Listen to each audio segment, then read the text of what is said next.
It feels more real than here. This state of hyperconsciousness that is inside of this 3D virtual reality that is your subconscious, that is represented by your own psychology. This is a very real experience that is backed by science and consistently scientifically researched. And the best part is that it's not exclusive. Anyone can learn how to lucid dream. And in this video, I'm going to tell you exactly how.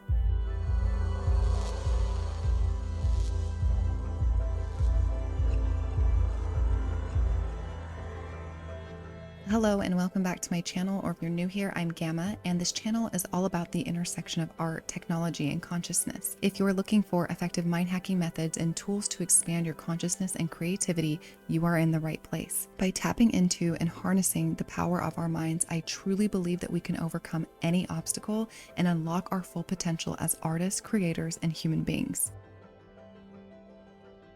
Lucid dreaming is becoming aware that you are dreaming while you are dreaming without waking up. You can fly, teleport, conjure up your wildest dreams. But the most important and amazing thing I think lucid dreaming has to offer is the incredible therapeutic and spiritual benefits. But how do you become a lucid dreamer? To some, this comes naturally, but for others, there are several techniques that you can study to awaken this ability. Before I go into the science behind lucid dreaming, I want to share my experience and why I'm so passionate about this topic. When I say it feels more real than here, I really mean it. I'm not exaggerating. Lucid dreaming has been a part of my life for as long as I can remember, but it wasn't until my late teens that I really started to research it, learn about it, learn how to navigate it. As a child, I found it difficult to decipher whether I was awake or not and often struggled with my realities. This, plus a multitude of other issues I was dealing with as a kid, led me to being medicated, which not only eradicated my dreams altogether, but it also amplified a lot of the issues I was going through. And no, this is not me putting down medication or saying it doesn't work. It just didn't work for me. After going through quite a long period of treatment, therapy, and medications, I finally got off the medication and was able to dream again. I remember my first lucid dream after going through all of this. I was 13 years old, and at the time I was going through some stuff and was in juvenile detention, and I had fallen asleep. And if you know anything about juvie, there's not a whole lot to do besides sleep and read and eat. So a lot of the times I slept, and I remember one particular night I had slept most of the day and decided to wake up for about an hour, eat, and fell back asleep, and immediately went into a lucid dream. I was instantly lucid because I was on the beach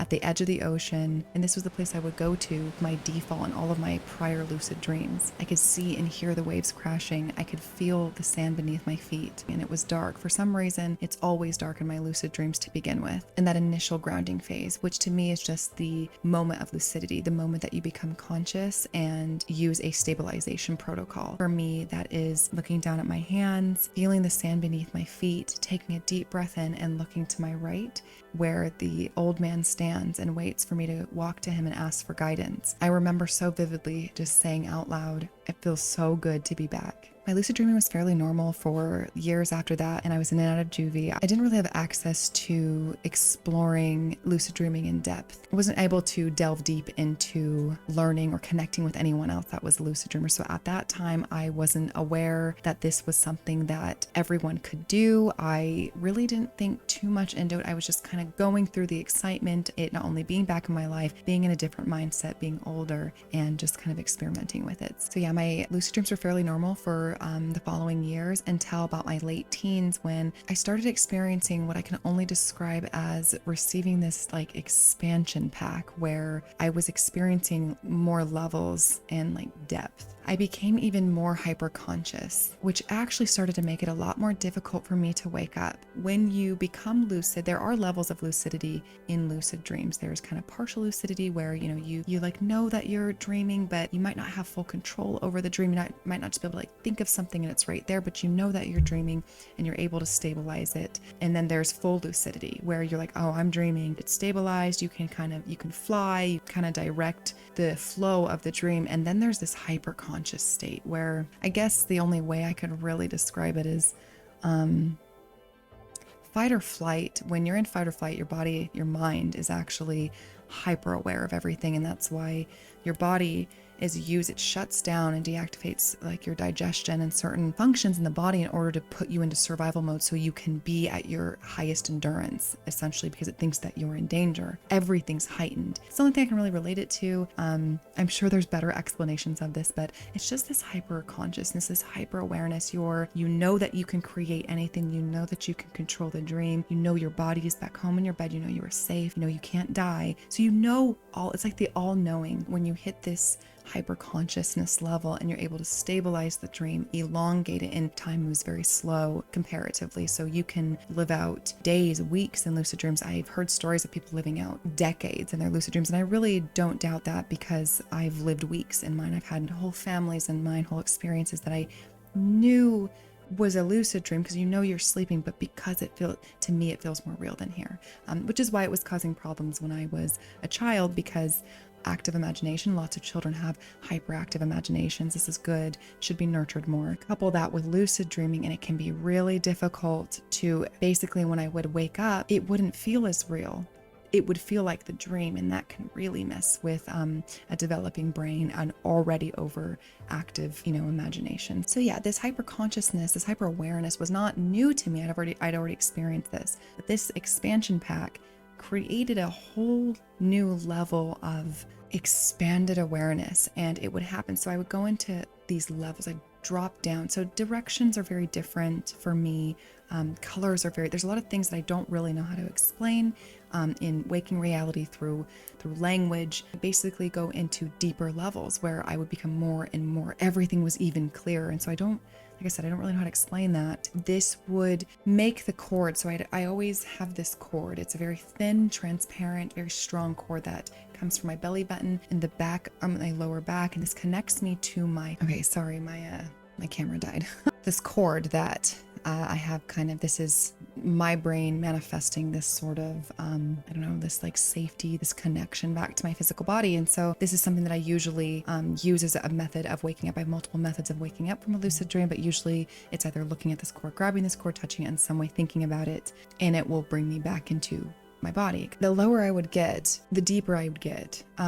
It would almost feel like this string, this cord was going to snap. I was starting to develop this anxiety, which is very strange because I knew that being at that level of consciousness, I had control, full control, so much control. I could create anything. I felt this disconnect of that control in this hyper state of awareness. And I just wasn't prepared for that. And I still don't really know what it is. I have done a lot of research. So I would love if any of you out there watching this have experienced something similar or think you have, please reach out in the comments below, message me, reach out in whatever way. Let me know in the comments. I would love to chat with you about this. But anyway, so this started to make me really uncomfortable. Like I said, it became increasingly difficult to wake up. The closest thing I could reference that we've kind of seen played out in a film would be Inception.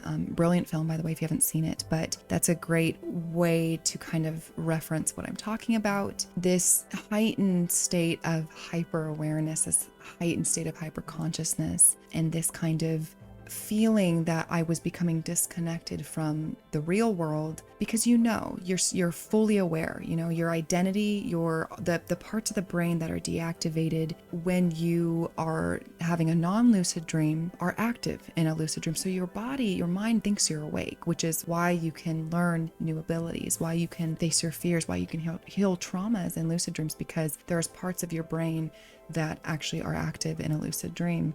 I'm aware, I know I have this reality, but this one feels so real too. And these intrusive thoughts started coming in where I didn't know if I was dying. I didn't know if I was somehow becoming disconnected. And it felt a lot like being on like the brink of death. Like I was going to become stuck in this parallel reality that felt more real than this one. When I would wake up from these series of lucid dreams, it would feel like I was ejected back into my body. As a result of this, I actively avoided lucid dreaming. I basically just spent a couple of weeks trying to figure out a strategy to not lucid dream, because I'm a natural lucid dreamer, so I didn't really know how to prevent it from happening. If I had a dream, like a normal dream, I'd wake up, I wouldn't entertain it, wouldn't try what was that dream? And if I had a lucid dream, which was often just instantly wake myself up before I could be grounded into it, because then I just had that fear of not knowing if I wouldn't be able to get out. This lasted for a couple of months, and after about 4 to 6 months, I stopped lucid dreaming completely. I was happy with that because I knew that something was going on. I needed to do some research. I didn't have a lot of luck with that. I didn't have any intention on not lucid dreaming ever again. And so that last dream, it just frightened me. So this negative experience does not do justice to the countless phenomenal experiences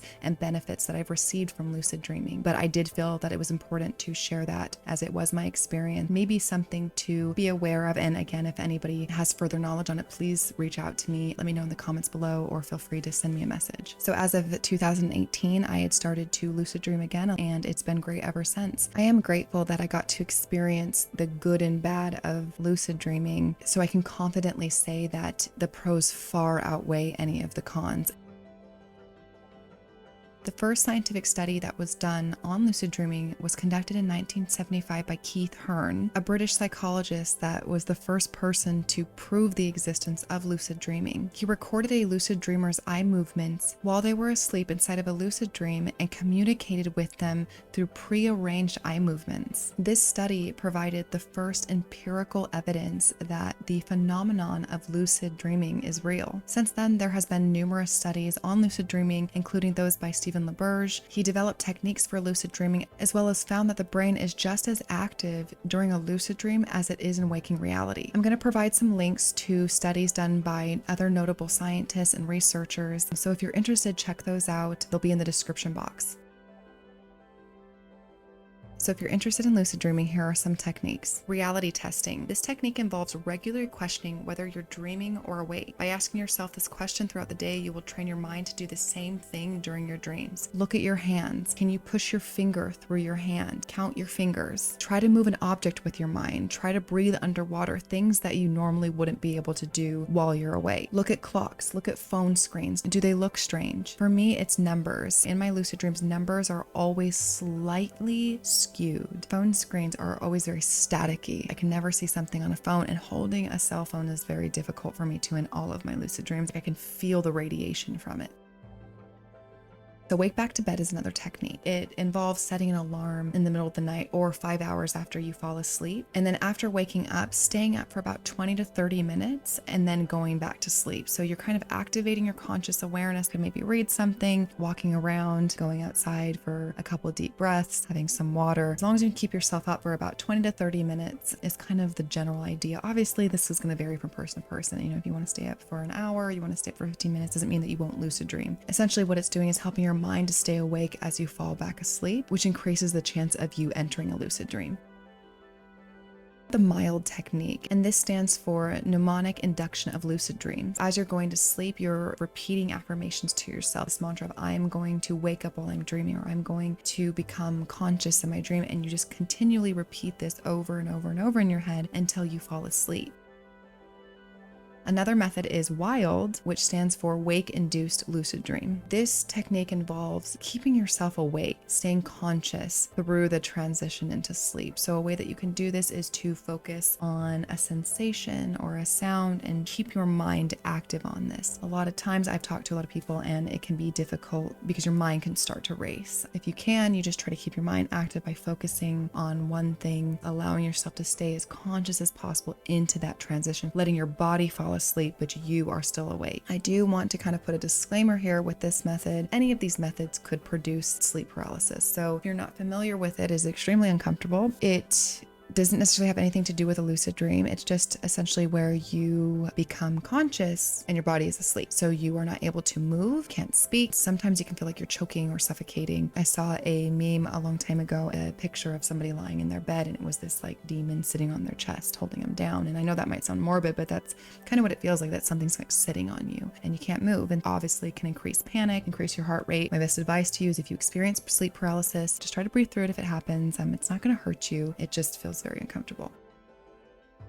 Another method is journaling. So this is really important, and I highly suggest that if you're training yourself to lucid dream, that you do this alongside of any other methods that you're doing. Record your dreams like right upon waking. Write down your dream as much as you can remember, your feelings, signs, symbols, anything that stuck out to you. Don't worry about deciphering it right away. Just try to get as much out of your brain as possible. This not only strengthens memory recall, but it's dream recall, and it has a major effect on inducing lucid dreams. Even reading about, watching lucid dreaming videos, all of these things are prepping your mind to become conscious in your dreams. There are supplements that you can take. One of my friends takes lion's mane and swears by it, but please, check in with your professional nutritionist, dietitian, doctor, whoever, before you start any new routine like that has to do with supplements or medications, obviously. These are just a handful of methods, and honestly, in my opinion, even a couple of these are all you really need. If you just practice faithfully, make sure you're journaling every single, morning when you wake up, or even if you take a nap, anytime that you dream that you're journaling it. Integrate a mindfulness practice, or even just meditating, like set a timer for 5 minutes a day. Obviously, you want to work up to longer periods, but just 5 minutes a day, 10 minutes a day. Yoga practice, even just sitting still with yourself, any sort of mindfulness practice, anything that gets us to just sit with ourselves, be present, is going to help with lucid dreaming. It's going to help with you becoming fully conscious and being able to control your dreams. I will also list some books that I recommend in the description. So if you are a reader and want to really just delve into this, there are some really great ones out there. Another way you can journal is through apps. You download an app on your phone. There's some awesome apps on the market right now. There's even some apps that are AI powered and connect to Apple Watch, or like a Samsung Watch is required for those specific apps. The apps that I recommend are Lucidly, Lucidity, Mind Awake, and another one I really like is called Shapes. Be sure to check out these apps. Again, I will list these in the description box below. As long as you are practicing memory and dream recall, this is probably, in my opinion, the most powerful thing that you can do. So that about wraps up my video. I really hope that you guys enjoyed it. Thank you so much for watching. And if you did, let me know in the comments below if you have had a recent lucid dream, or if you are training yourself how to lucid dream. I would love to know where you're at in your journey. Any of your guys' experiences, let me know in the comments. I love to hear other people's stories. Hit that thumbs up if you liked the video, and subscribe to the channel if you haven't already so you don't miss any of my upcoming videos. I look forward to hearing about your guys' experiences. I wish you all the best on your lucid dreaming journeys, and I will see you guys in the next one. Sending love and high frequencies.